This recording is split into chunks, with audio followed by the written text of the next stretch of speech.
네, 반갑습니다. 지금 좀 더우시죠? 네. 저는 더 벗을 게 없으니까. 네.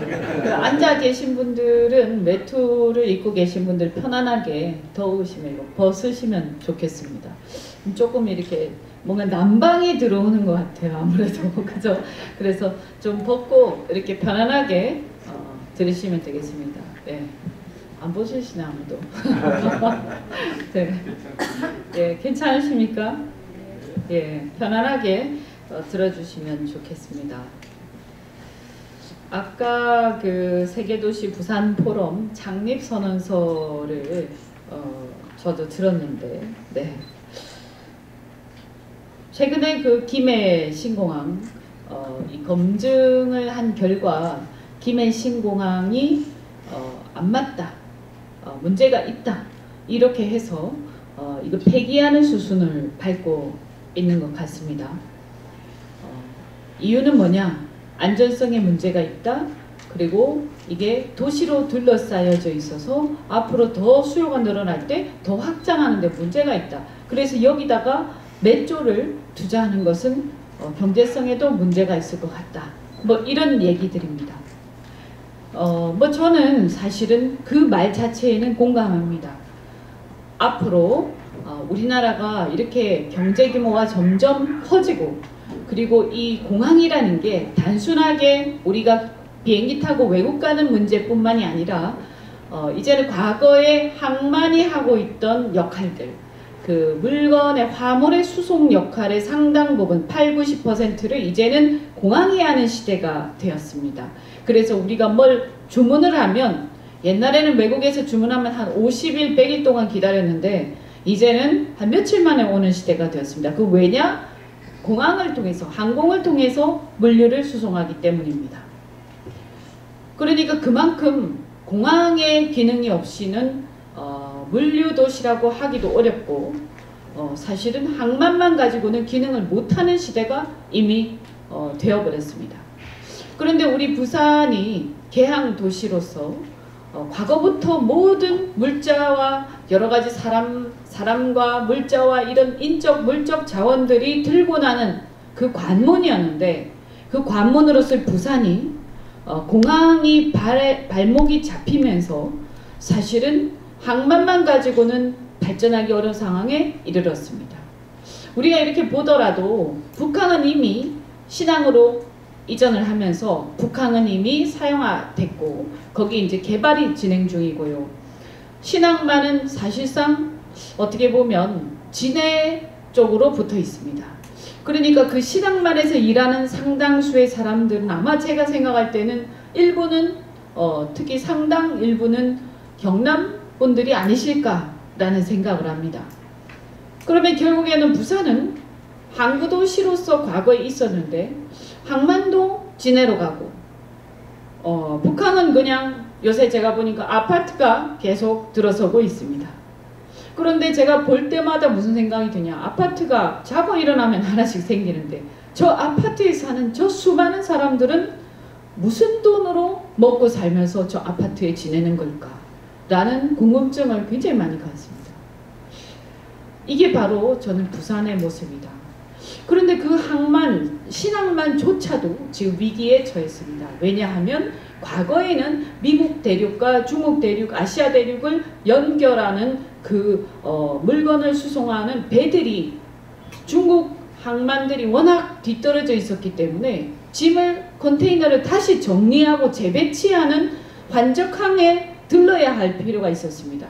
그래서 그 역할을 누가 했냐면 바로 부산항이 했었습니다.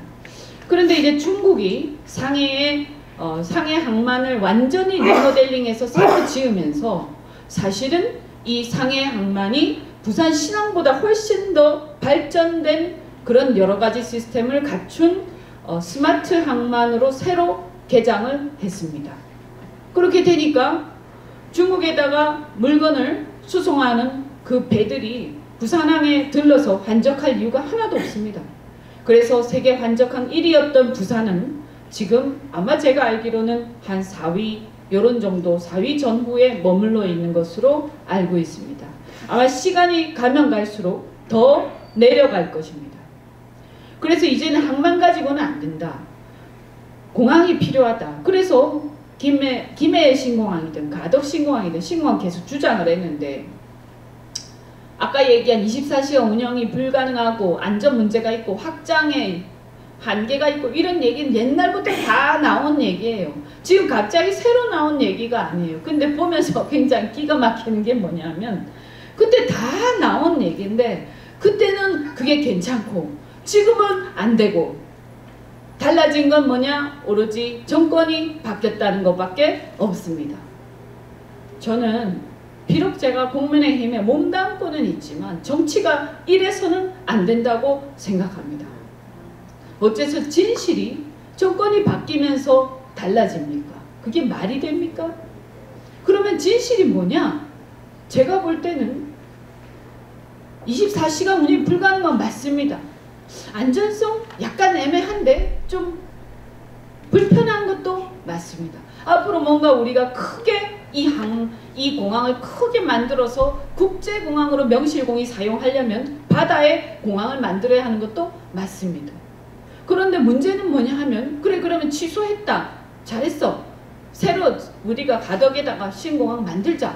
그런데 신공항을 가덕에다 만든다라는 발표는 없습니다.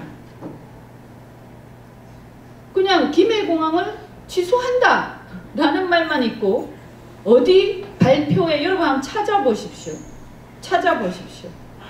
가덕이라는 가자도 안 나옵니다. 그럼 그 무슨 말이냐? 제가 볼 때는 가덕 신공항을 지정받기 위한 절차를 처음부터 다시 시작해야 된다는 말입니다. 그러니까 바로 지금 가덕이 확정된 게 아니라는 거죠. 그러면 그걸 다시 시작한다. 장난치나? 지금 몇 년 동안 다시 시작해?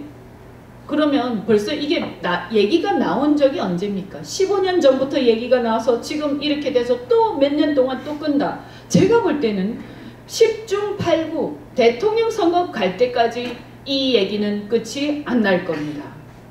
아마도 혹시 대통령 선거 때 공약을 서로 하고는 자기가 당선이 되면 만들 거다라고 또 얘기할 겁니다. 이명박 대통령부터 박근혜 대통령 또 문재인 대통령, 이제 대통령 4명째 지금 똑같은 말장난을 계속하고 있습니다. 저는 가덕 신공항을 해야 된다는 입장이지만 이렇게 하는 것은 아니다. 지금 아무것도 정해진 것 없이 부산 시민을 우롱하면서 김해 신공항 폐지한다라고 그것까지만 얘기하고, 그 다음에 가덕 신공항은 아무 얘기도 안 하면서 마치 해주는 것처럼 분위기만 전달하면서 사람들을 또 농락하고 있는 게 아닌가. 그래서 우리가 정신을 바짝 차리고, 저는 이 상황에서 지금 제가 그냥 공항을 예로 들어서 얘기를 한 것입니다. 무엇을 어떻게 할 것인가 저는 한번 고민해 볼 때가 되지 않았는가 라고 생각합니다. 현수막 붙이고 데모하고 이렇게 해서 읍소하면서 제발 해주세요. 대통령님 제발 해주세요. 당신만 우리는 기다리겠습니다. 이렇게 하는 것이 과연 옳은 것인가? 저는 작년부터 부산에서 정치를 시작했습니다. 그전에는 정치를 수도권에서 했습니다. 그래서 부산의 현안에 대해서 제가 많이 듣기는 했지만 이렇게 자세하게 들여다본 것은 작년부터 들여다봤습니다. 그런데 제가 보면서 너무나 기가 막힙니다. 이야, 이렇게 그냥 지나왔단 말인가? 이렇게? 그런데 아무도 얘기하지 않습니다. 이 문제에 대해서 저는 가만히 우리가 한번 원점에서 생각을 제가 해봤습니다. 부산에서 벌어들이는 돈들, 그 돈이 다 어디로 가나? 부산 시민들이 내는 세금은 다 어디로 가나? 우리가 내는 세금이 전부 부산에서 쓰입니까? 아니죠. 우리가 내는 세금의 상당수는 국세입니다. 그래서 중앙정부로 들어갑니다. 그리고 그 중에 일부를 우리가 구걸하다시피 해서 교부세를 받습니다. 그런데 교부세도 받고 뭐 이렇게 복지하는데 나눠주기도 하고 합니다. 그런데 그 돈을 어디에 어떻게 쓰느냐 하는 것도 마음대로 결정할 수 없습니다. 그냥 정해준 대로 쓸 뿐입니다. 그러다가 겨우 뭔가 몇십억, 몇억 이런 거 교부금 가지고 아니면 예산 유치했다고 하면서 국회의원들이 엄청나게 큰 현수막을 동네마다 걸어놓는 것을 저는 많이 봤습니다. 너무나 웃깁니다. 저 돈이 누구 돈이지? 그리고 저 돈이 그렇게까지 대단한 돈인가? 뭔데 국회의원도 아니고 국회의원들이 몇억, 몇십억짜리 예산 당연한 거 받아오면서 그거를 저렇게 크게 현수막을 붙인단 말이냐. 제 생각이 너무합니까? 저는 그런 생각이 들었습니다. 그런데 정작 중요한 건 우리가 우리의 돈을 우리가 어디에 투자할 것인가를 결정할 권한조차 없이 이게 무슨 지방자치란 말인가. 알고 보니까 대한민국의 지방자치는 이름만 지방자치고 사실은 허울 뻔인 지방자치고 책임만 떠넘기는 지방자치고 어떻게 보면 좀 심하게 얘기해서 그들 시장과 도지사 그리고 지방의원들의 그 일자리를 위한 지방자치가 아닌가라는 생각이 들 정도입니다. 결국은 뭐냐, 그렇게 할 바에야 차라리 옛날로 돌아가서 중앙집권 정치 확실히 해서 대통령이 중앙정부가 각 지역의 발전도 다 책임지지 왜 책임은 지방정부에 떠넘기면서 가질 건 다 가지느냐. 이러다 보니까 서울에서 가장 멀리 떨어져 있는 도시 부산은 시간이 갈수록 초라해지고 있는 것입니다. 그래서 저는 문제의식을 갖고 있습니다. 그러면 우리가 이 문제를 어떻게 해결할 것인가? 예를 들어서 김해신공항 폐기한다. 그러면 가덕신공항 모르겠다. 다시 한번 심사를 해보자. 그래서 또 예산 몇 조를 가지고 이제 김해신공항에 몇 조가 원래 배당이 됐다가 그거 다시 취소됐으니까 싹 없어지고 다시 가덕신공항에 몇 조를 줄 거냐 말 거냐를 가지고 또 읍소하고 또 굽신거리고 또 중앙정부에 가서 로비하고 그것이 지자체의 모든 업무처럼 변해버려야 하는 것인가. 그런데 저는 생각을 해봅니다. 우리가요 지역의 발전을 위해서 국비를 못 받으면 일을 못하는 겁니까? 대한민국뿐만이 아니라 전 세계 많은 도시들이 과연 그 도시들이 그 나라의 국비만 가지고 저렇게 발전을 해온 도시들이 많습니까? 파리, 도쿄, 수없이 많은 뉴욕을 비롯해서 그 뉴욕의 마천루들 그리고 파리의 그 광활하고 정말 삐까뻔쩍한 이 멋있는 도시의 풍경들 그리고 또 도쿄도 마찬가지입니다. 그 도쿄 지금 정말 경기가 좋습니다. 일본의 경기가 매우 좋습니다. 아주 활력이 넘칩니다. 가보면 눈물이 납니다. 왜 우리는 저렇게 안 되는 걸까? 그런데 그런 도시들이 저렇게 활력이 넘치는 게 중앙정부에서 국비를 많이 받아서 그렇습니까? 아닙니다. 결국은 뭐냐? 기업이 잘 나가고 사람들이 장사가 잘 되고 거기서 뭔가가 일어나고 경제가 일어나고 하기 때문에 그런 것이지 거기에 국비에 목매다는 것은 지방의 군소도시도 아니고 큰 세계적인 도시에서 그런 일은 생기지 않습니다. 그래서 우리는 뭔가 지금까지 이상한 그 논리에 사로잡혀서 그저 중앙정부가 주는 돈 몇 푼에 거기에 감옥하면서 조금만 더 주면 계속 굽신거리는 일을 반복해왔습니다. 저는 이러한 구조를 극복하기 전에는 절대로 부산은 다시 일어나기가 어렵다. 결국 그것은 날이 가면 갈수록 결국 군소도시, 그래서 마치 지방의 군수들이 하는 수준의 정치를 벗어나기 어렵다고 생각을 합니다. 그래서 우리가 발상을 바꿔서 그럼 뭐냐? 예를 들어서 공항입니다. 공항? 그래, 국비를 받으면 좋지. 그런데 여러분도 아시다시피 국비라는 것은 어떤 지방자치단체에 어떤 한 곳에만 편중돼서 주기가 굉장히 어렵습니다. 우리가 받으면 대구가 또 달라고 하고 우리가 공항에 몇 조를 유치하면 대구의 군위공항에서 왜 우리는 작게 주느냐라고 하면서 또 싸우고 이런 일이 반복되다가 결국 결론이 안 나는 일이 계속해서 일어날 겁니다. 그래서 결국에는 뭐냐, 그것은 우리가 국비를 받아낼 수 있으면 좋지만 근본적으로 자기가 가진 게 있어야 된다. 그래야 큰 소리를 치지. 자기가 가진 게 있어야 이것도 달라. 안 주면 네 손해야 라고 큰 소리 칠 수 있어야 된다는 겁니다. 그러면 부산의 공항만 가지고 보더라도 부산의 공항에 가덕신공항 만드는데 국비 말고는 돈 못 얻나? 그러면 그 가덕신공항 짓는데 투자할 사람들 없나? 기업들 없나? 그게 왜 대한민국의 기업들만 우리는 생각하는 걸까? 그 공항이 자기 나라에 있는 공항보다 훨씬 더 입지가 좋고 훨씬 더 경제성이 있으면 그 나라의 기업들이 우리 가덕공항 짓는데 투자를 할 거 아닙니까? 그럼 우리는 그 공항 주변에 개발하는데 물류단지를 개발하고 거기 분양하고 그것을 그들이 이용하는데 혜택을 주면 될 거 아닙니까?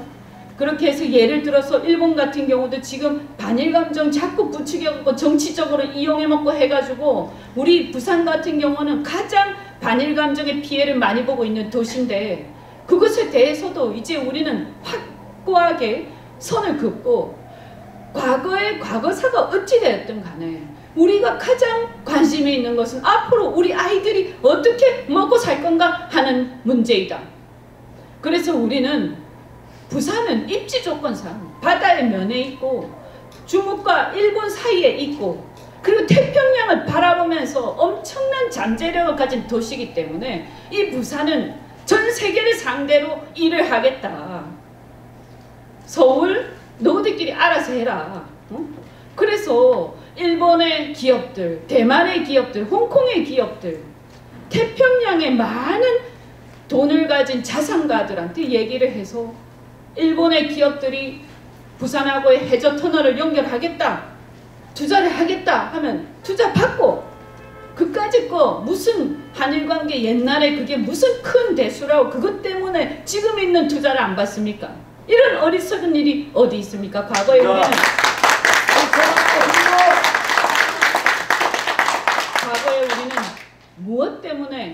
무엇 때문에 우리는 식민지 생활을 해야 했습니까?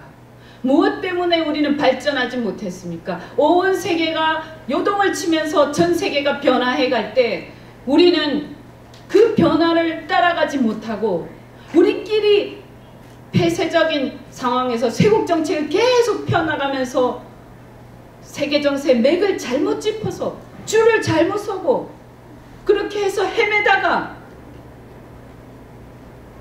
일본은 강대국 영국과 동맹을 맺고 영국을 대신해서 러시아를 쳐부수고 중국을 청나라를 쳐부수고 하는 사이에 그 영국으로부터 아시아 극동의 지배권을 인정받고 그래서 영국의 동맹국이었던 그 당시에 유럽과 미국의 인정을 받고 그래서 전 세계가 일본이 극동을 지배하는 것을 허용을 했던 겁니다.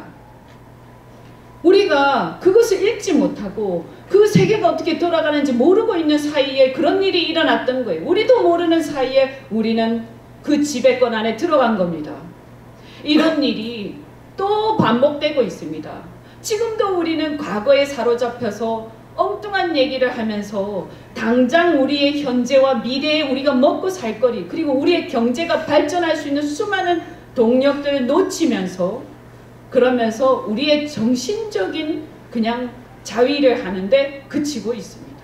더 이상 저는 이러한 정치적인 노름에 우리 국민들이 우리 부산 시민들이 놀아나서는 절대로 안 된다. 안 된다. 안 됩니다. 그래서 그런 정치꾼들의 사기 그런 정치꾼들의 유혹에 그 현혹되는 말에 우리가 넘어가서는 안 되고 우리는 상황을 직시를 하면서 무엇이 우리 아이들과 미래를 위해서 필요한 것인지를 우리는 잘 짚어야 될 것입니다. 그래서 만약에 해저터널도 할 수 있으면 합시다. 해서 여기가 모든 부산이 모든 이 극동뿐만이 아니라 아시아 태평양 지역의 이 여러 가지 물류가 함께 모이는 지역이 되어야 합니다. 그렇게 되면 그 터널이 어디로 연결되느냐?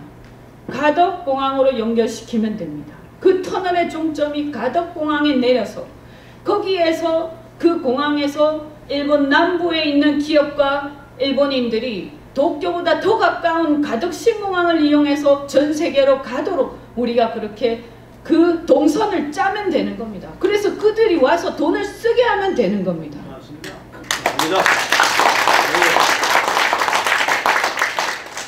그리고 김해공항도 왜 두 개가 필요합니까? 필요 없습니다. 그죠? 가덕 신공항 하게 되면 김해공항 없어도 됩니다.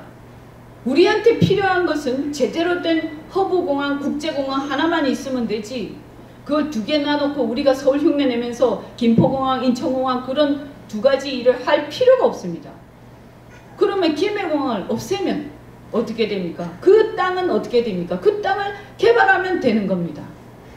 그 땅을 개발하면 가덕신공항의 부족한 재원을 충분히 충당할 수 있고, 해외 외자를 유치하면 충분히 충당할 수 있고, 공항이 생기면서 공항과 항만과 철도와 그리고 터널까지 해서 이 트라이포트가 아니라 쿼드러 포트 시스템이 되는 거죠. 전 세계에서 하나밖에 없는 요충지가 되는 겁니다. 발상의 전환을 통해서 우리는 바꿔야 된다. 그래서 큰 소리를 치는 겁니다. 애머리를 맺고 할 수 있는 방안들을 다 가지고 그것을 들고 흔들면서 할래 안 할래? 너가 돈 안 도와줘도 우리가 할 수 있다. 돈 안 보태줘도 할 수 있다. 그냥 승인만 해. 만약에 안 해준다? 자, 지방 분권이 뭔데? 라고 하면서 한바탕 붙으면 저는 이길 수 있다라고 생각합니다. 맞습니다.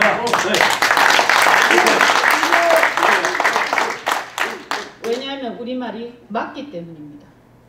돈 달라는 것도 아닌데 왜 우리가 공항 만드는 것도 허락을 받아야 되고 그것도 굽신거리면서 받아야 됩니까? 우리의 운명 우리가 결정할 수 있어야 된다. 기업이 왜 안 옵니까? 부산에 대기업을 유치한다? 뭘로? 뭐 때문에 대기업이 안 오는데? 예를 들어서 지금 수도권 중심에 여러 가지 정치가 되어 있는데 가장 멀리 떨어져 있는 게 바로 부산입니다. 세종시로 이전한다? 제가 웃기지 말라고 그럽니다. 세종시 이전이 어째서 수도 이전이냐? 수도 확장이지. 30분도 안 걸리는데 거짓말을 하고 있다. 부산이 가장 많이 떨어져 있습니다. 그러면 떨어져 있는 부산의 입장에서 봤을 때 우리는 뭘 가지고 대기업을 유치하고 외자를 유치하고 할 것인가? 우리가 서울한테 굽신거려서 우리가 충청도보다 유리하겠습니까? 강원도보다 유리하겠습니까? 경기도보다 유리하겠습니까? 택도 없습니다. 아무리 우리가 대통령을 배출해도 한계가 있습니다. 우리가 예를 들어서 세종시쯤에 위치해 있다면 서울의 중앙정부에 굽신거리면 아마도 대통령을 배출하면 혹시 될지도 모르겠습니다. 그런데 이거는 아무리 대통령을 배출하고 정치 권력이 막강해도 가장 많이 떨어져 있는 도시에 어째서 서울에서 많이 나눠주겠습니까? 말이 됩니까? 그래서 우리는 이 생각의 이 관점을 바꾸지 않으면 시간이 가도 갈수록 나빠질 거라고 저는 확신합니다. 그리고 걱정합니다. 그래서 우리가 상황을 바꾸기 위해서는 발상과 관점을 바꾸고 이제 그럼 우리가 어떻게 해야 되는가 말씀드린 것처럼 우리의 독자적인 생존 방안을 찾고 그것을 하면서 큰 소리도 치고 또 때로는 부탁도 하고 해야 우리가 어떻습니까? 뭘 부탁할 때도요. 저놈이 힘이 세고 저놈이 가진 게 많고 내가 아쉬운 게 있고 해야 저 부탁을 들어주는 겁니다. 아무것도 내가 아쉬운 게 없는데 그 사람이 자꾸 굽신거린다고 해서 부탁 들어줍니까? 그것도 한두 번이지. 대기업을 유치한다? 대기업 유치한다고 회장님하고 친하다? 저도 친한 회장님 많지만 그런 회장님들이 무슨 옛날에 원님 시대도 아니고 경제성이 하나도 없는데 유치해달라고 시장이 막 굽신거린다고 해줍니까? 요새 그런 시대가 아닙니다. 그런 얘기를 하는 정치인은 거짓말쟁이입니다. 그걸 잘 알아야 돼요. 그러면 어떻게 하냐? 굽신거리면요 센터 같은 거 하나 갖다 줍니다. 센터. 그거 아무 짝에도 쓸모없습니다. 기본만 안 좋습니다. 괜히 생색만 내고. 그까지가 필요 없습니다. 시간 낭비예요. 그리고 무슨 혁신도시? 혁신도시가 뭡니까? 공공기관에 갔다가 나눠준답니다. 그 공공기관이 왜 여기 오는데 굳이 필요해서 오나? 꼭 필요하면 올 수도 있겠죠. 자, 부산에도 와 있습니다. 저기 문현금융단지에 금융공공기관이 몇 개 와 있습니다. 그런데요, 아주 가관입니다.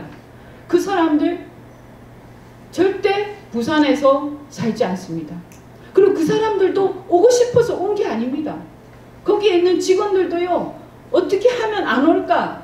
거기 노조들도 어떻게 하면 안 올까? 전부 이공리하고 있고, 오게 되면 야, 안 됐다 이런 얘기하고 있고, 그런 분위기에서 그 사람들이 온다고 우리한테 무슨 도움이 되겠습니까? 왜 그러면 그 사람들 비난합니까? 와, 너는 참 나쁜 놈이야 이렇게 얘기합니까? 왜? 그렇지 않습니다. 사람 다 자기가 편할 대로 사는 겁니다. 그러면 그렇게 와가지고 그 사람들한테 아무 인센티브가 없어요. 인센티브가. 그 금융기관이 여기 와서 꼭 일해야 되는 것도 없는 거예요. 예를 들어서요, 나주에 보면 한전이 있어요. 한전. 자, 한국전력하고 나주라는 도시하고 무슨 상관이지? 그 한국전력이 나주에 가면 이 한국전력이 굉장히 뭐가 잘 나가나? 그 사람들이 할 일이 많이 생기나? 그리고 또 진주가 어딘가에 LH가 있습니다. 한국주택공사가 있습니다. 그런데 그 토지주택공사하고 진주하고 무슨 상관이지? 진주하고 아무 상관이 없어요. 그러니까 뭐냐? 주택공사가 지 할 일만 덜 하게 되는 거예요. 너무 떨어져 있으니까 불편하거든. 그럼 예를 들어서 하다못해 그 공사가 관계 있는 곳들에 있어야 되는데 그것도 상관. 정부라는 것은 모여가지고 일을 제대로 해야 되는 거지. 누가 그런 거 푼돈 나눠주듯이 나눠준다고 우리가 감지덕지 해야 됩니까? 저는 그거 몇 개 온다고 우리 경제에 큰 도움 안 됩니다. 괜히 온다고 생색내고 괜히 그렇게 하면서 국가적으로 진짜 중요한 일 해야 될 사람들이 내 흩어져 가지고 길거리에 시간 다 버리고 이러고 앉아 있어요. 우리가 그런 허울 좋은 수박 겉핥기에 쏘가서도 안 된다는 거. 그래서 진짜 와야 되는 건 뭐냐면 기업이 와야 되는데 구걸해서 오는 게 아니라 여기 와야 돈을 벌 수 있는 일을 만들어야 되는 겁니다. 그러면 예를 들어서 공항을 아까 만든다고 했잖아요. 그럼 그 공항 근처에 돈이 되는 일들이 있겠죠. 국제공항이 생기면. 그럼 물류단지를 만든다든지 국제물류단지, 또 그 우리가 알라딘이 그 알리바바라든가 또 아마존이라든가 또 쿠팡이라든가 이런 물류가 중요한 기업들이 있습니다. 그런 기업들이 물류단지나 풀필먼트 센터라고 해가지고 요즘에 물류가 그냥 창고가 아니라 그 안에 직원들이 많아요. 그리고 그 물류를 어떻게 만들고 어떻게 이동하고 어떻게 운영하는가 하는 것이 로지스틱스 매니저라고 해가지고 굉장한 그 전문 인력입니다. 그런 것들을 많이 만들어내고, 그래서 그 인력으로 우리 부산에 있는 젊은이들이 그 훈련을 많이 시켜가지고 거기 취직이 많이 되게끔, 그래서 전문가가 되게끔 만들면 되는 겁니다. 그것뿐만이 아닙니다. 부산에 자동차 회사도 있습니다. 르노 삼성자동차 제가 다녔습니다. 그런데 이 르노 삼성자동차 지금 어떻게 하고 있냐? 옛날에 진짜 잘 나갔는데 지금 엄청나게 힘들다고 합니다. 그런데 그러면 르노라는 회사가 전 세계에서 전기차로 굉장히 유명한 회사입니다. 그런데 왜 부산에서는 전기차를 별로 안 만드냐? 조금 만들다가 마는 것 같습니다. 왜? 그거 만들어가지고 잘 안 팔리니까. 왜 안 팔리지? 부산에서 만들어가지고 전기차 타고 다니는 사람 있겠습니까? 그러면 어떻게 해야 됩니까? 부산에서 전기차 타고 다니는 사람을 많이 만들어야 되겠죠. 그러면 그게 많이 팔리겠죠. 그러면 그 회사에 그 라인을 투자를 하겠죠. 그렇게 하려고 하면 부산에서 전기차 인프라를 부산시가 구축하겠다. 전국에서 최초로 부산시가 전기차 인프라를 곳곳에 구축하고, 그것을 위해서 우리 부산시는 최첨단 자동차들의 실험의 장이 되겠다 라고 하면서 그런 계속 만드는 거예요. 그러면 그 전기차를 생산하게 되면 또 어떤 일이 생기냐? 배터리 공장이 오게 됩니다. 왜냐하면 배터리가 필요하니까 배터리를 그 구매를 해야 되는데 배터리 회사 입장에서는 바로 옆에 공장이 있어야 경제성이 있거든요. 그래서 대기업이 오는 겁니다. 그 대기업이 올 수밖에 없게끔, 그 대기업이 오는 게 자기들한테 돈이 되게끔 구조를 만들면 그것은 오지 말라고 해도 오게 되어 있습니다.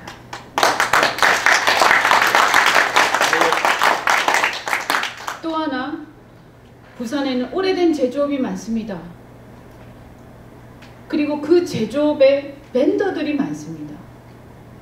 그런데 그 벤더들은 사실은 원가 경쟁을 하는 회사들이다 보니까 지금처럼 임금이 올라가는 경우에는 정말로 고통스럽습니다. 그래서 원가 경쟁을 하는 벤더들이 부산에서는 제일 힘든 회사들입니다. 그리고 부산의 회사들이, 그 벤더들이 많다 보니까 부산, 울산, 경남의 회사들이 다른 지역의 회사들보다 훨씬 더 어렵습니다. 그래서 이 벤더들이 결국에는 도저히 참지를 못하고 경남으로 계속 나갑니다. 철강회사, 목재회사, 이런 회사들이 다 경남으로, 외곽으로, 아니 차라리 외국으로, 동남아로 나가고 있습니다. 왜냐하면 원가 경쟁에서 살아남기 어렵기 때문입니다. 그런데 거기에서 유독 잘 살아남는 회사들이 있긴 합니다. 건설회사들. 건설회사도 살아남기 위해서 몸부림치면서 뭘 하느냐? 아파트를 계속 짓습니다. 정말 눈물겹습니다. 그분들을 비난하는 게 아닙니다. 그 구조를 그렇게 만든 게 문제라는 거예요. 아파트 안 지으면 살아남을 수가 없는데 뭐. 그러다 보니까 북한 저기다가 세상에 항만을 없앤 자리에다가 아파트를 내 때려 짓고 있습니다. 오히려 그 재개발이 다 끝났을 때 삼복도로에 있던 수많은 돈 없는 주민들은 거대한 아파트로 병풍처럼 꽉 막힌 그런 풍경을 보게 될까봐 저는 두렵습니다. 이거는 저는 아니라고 생각합니다. 이런 것들을 만들어가는 과정에서 과연 어떤 일이 일어났을까? 과연 진짜 시민들을 위한 시정을 펴면서 시민들을 위해서 뭘 하는 게 정말 중요한지를 고민하면서 그 결정을 했을까? 그 허가는 어떻게 받을 수 있었을까? LCT 그 호텔이든 아파트든 참 멋있긴 합니다. 그리고 참 호화롭습니다. 그런 데서 참 살아보고 싶습니다. 그러나 한편 잠시 나도 그런 데서 한번 살아보고 싶어 하는 마음을 접고 바닷가에서 멀리 떨어져서 해운대 바닷가를 바라보면 눈물이 납니다. 어떻게 저 아름다운 바닷가, 제가 옛날에 그렇게 좋아하고 거기서 뛰어놀았는데, 제가 중고등학교 때까지 부산에서 다녔기 때문에 정말 부산의 바닷가를 좋아하는데 저 바닷가가 왜 저렇게 됐지? 빌딩이 있는 건 좋은데 좀 조화롭게 생겨야 되는데 완전히 무지막지하게 막대기 같은 게 뚝 서 있는 게 아주 기가 막힙니다. 그런데 저게 어떻게 허가를 받았지? 그래서 사건이 생기고, 그래서 여야가 알게 된 게 뭐냐? 여야가 따로 없이 그런 허가를 받는 과정에서 결탁이 되어 있고, 재밌는 건 뭐냐? 여야가 따로 없다는 거죠. 야당이면 그런 걸 감시해야 되는데 야당이 감시하는 게 아니라 같이 해먹는다? 그러면 뭘 잘했다고 여당을 욕하겠습니다. 이런 문제들에 대해서 저는 정말 시민들을 우습게 보지 않으면 그렇게 할 수 없다고 생각합니다. 그래서 이렇게 지금 진행되고 있는 무책임한 상황들에 대해서 뭔가 저는 종지부를 찍어야 한다. 이제는 그렇게 허틀게 아무거나 그렇게 결정할 수 없다. 만약 결정을 과감하게 하더라도 정말 시민들을 위해서, 이 지역을 위해서 결정을 해야지, 그렇게 마구 결정을 하고 그 혜택을 누가 받는지 알 수 없는 상황을 그냥 관과해서는 저는 안 된다고 생각합니다. 항만이 이제 재개발되고 있지만 저희 아버지는 해운과 조선소에서 평생 동안 일하셨습니다. 그래서 저는 어렸을 때 항상 그 북항의 컨테이너 야드에 가서 아빠 도시락을 배달하고 아빠랑 얘기를 나누고 그랬던 기억이 납니다. 그때 그렇게 열심히 일하던 분들이 지금은 이제 다 연세가 드셨지만 저는 대한민국의 조선업 이제 몰락해가는 그런 상황으로만 못 갈 수는 없다고 생각합니다.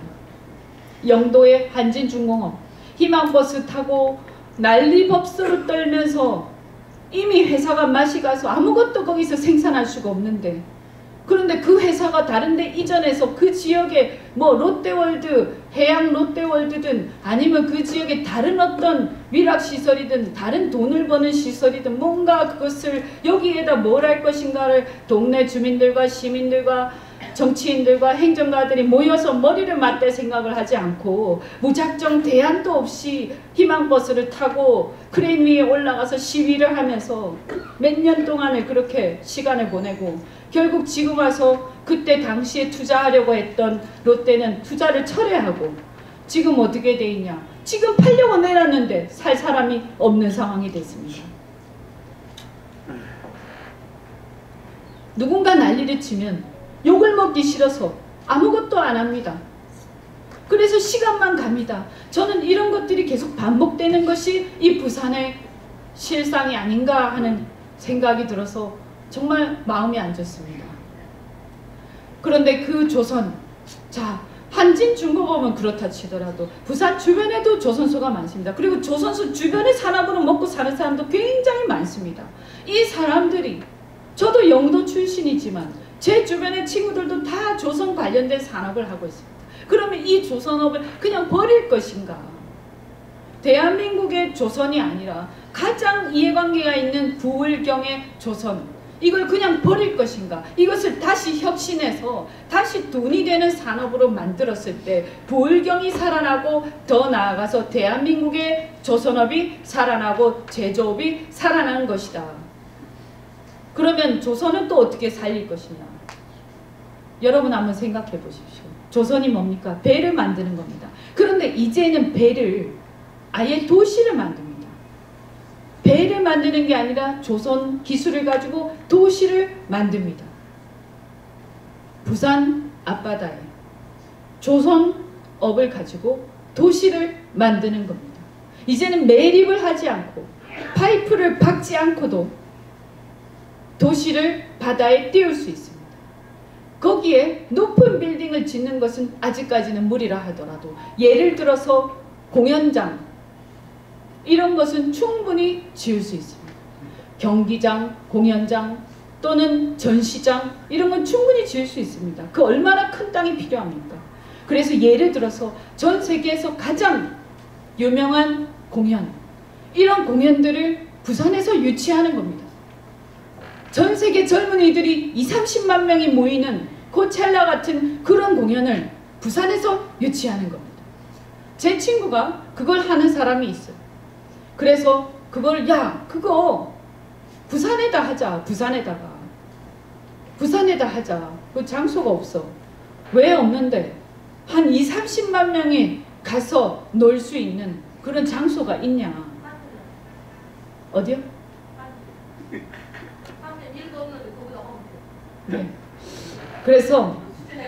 네.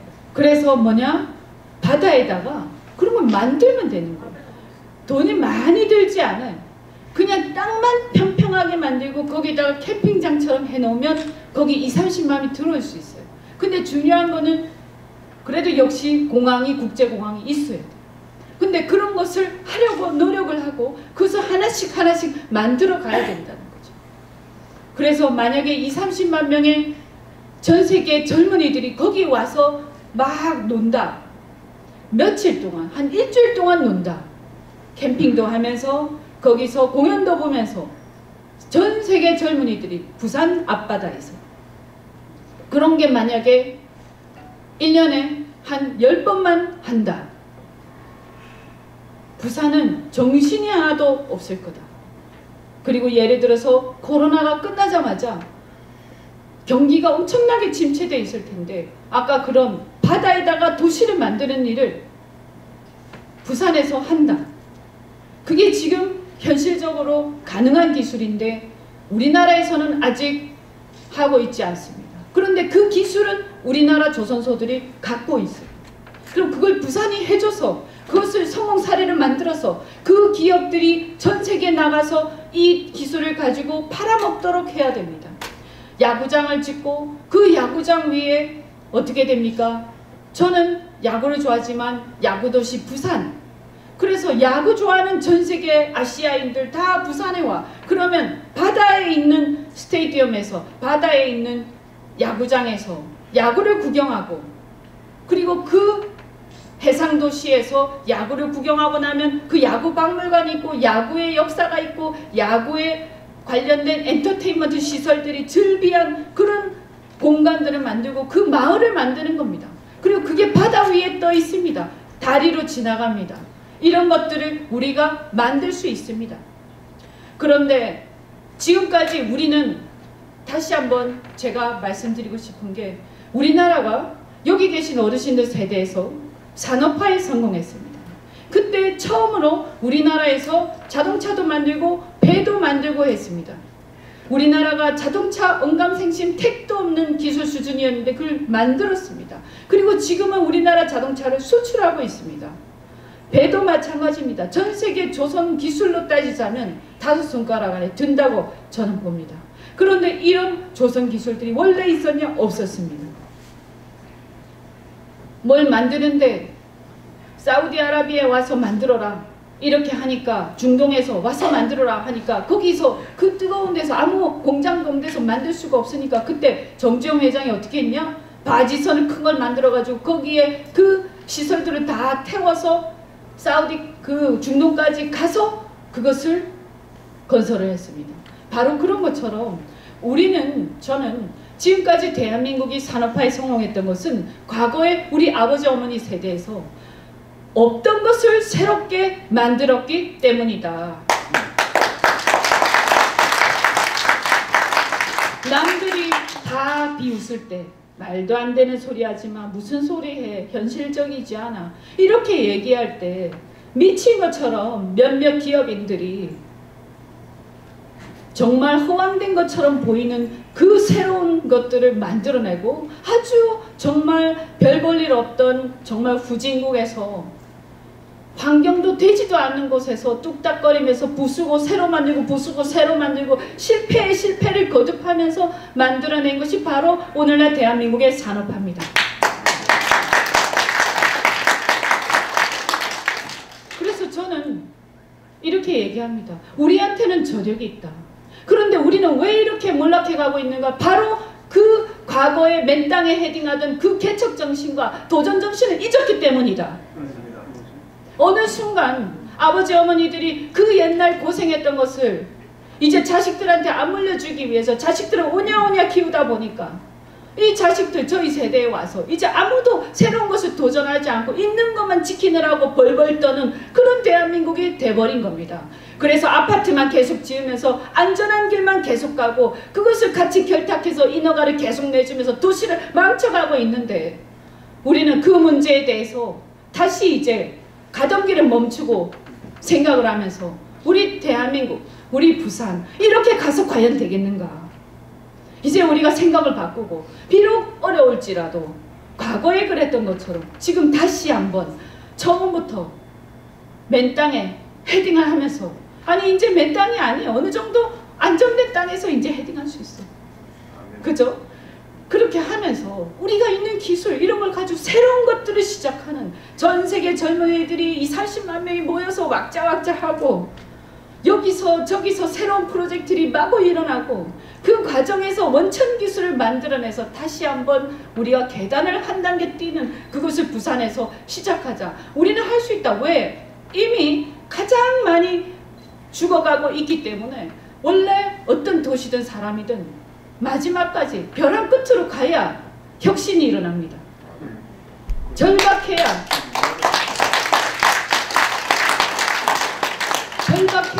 혁신이 일어납니다. 왜? 하지 않으면 이제 죽기 때문입니다.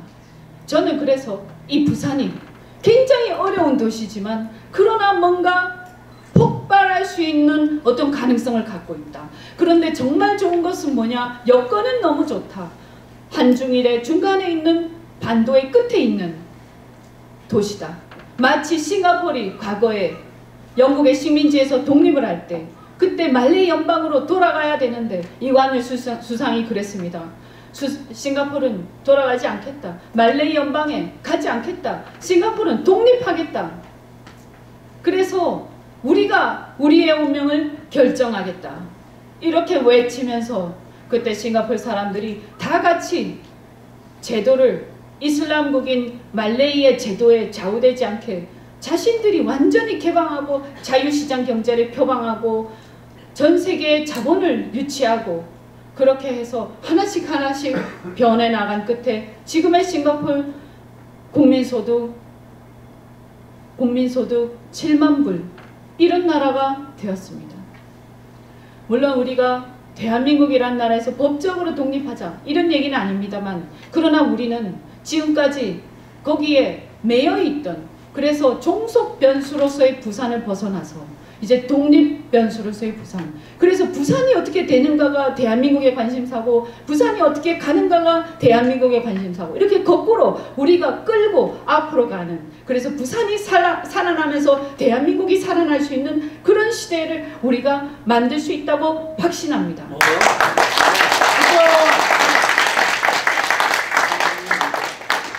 굉장히 어렵겠지만 이제 벼랑 끝에 서서 그리고 제가 사랑하는 우리 부모님이 지금도 아버지 사시고 어머니는 돌아가셨지만 제가 사랑하는 부산은 항상 제가 그리워하는 어머니와 함께 있습니다.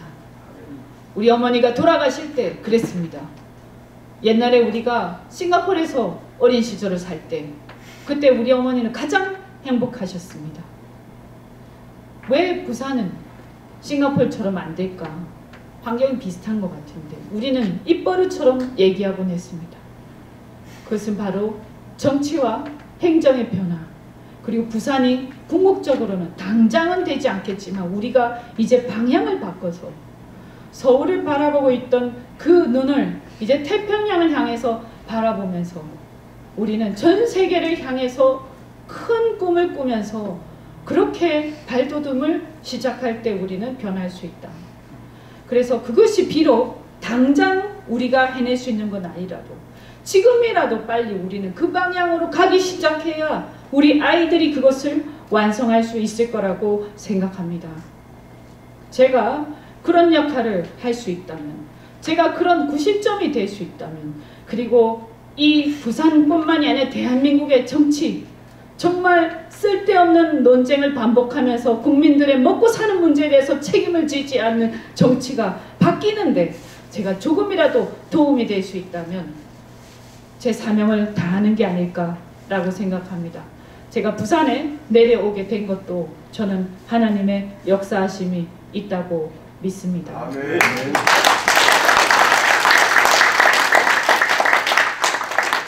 여기 계신 우리 여성 크리스찬 여러분, 이번 부산에서 사실은 여성에 대한 권력형 성범죄로 인해서 선거가 발생을 했습니다. 이 선거가 누가 되냐, 누가 그 자리를 따내서 그 영광된 자리를 누리냐, 이런 문제로 바라보는 것은 정말로 한심한 생각이다. 중요한 것은 우리는 잊어서는 안 됩니다. 이 부산에서 그런 수치스러운 일이 일어났다는 것을 잊어서는 안 됩니다. 그래서 다시는 그러한 일이 일어나지 않도록, 그리고 다시는 똑똑한 우리의 딸들이 그런 가부장적 문화 속에서 눈물 흘리지 않도록 그 잘못된 문화와 폐습을 개혁해야 할 사명이 우리 여성들한테 있다라고 저는 생각합니다.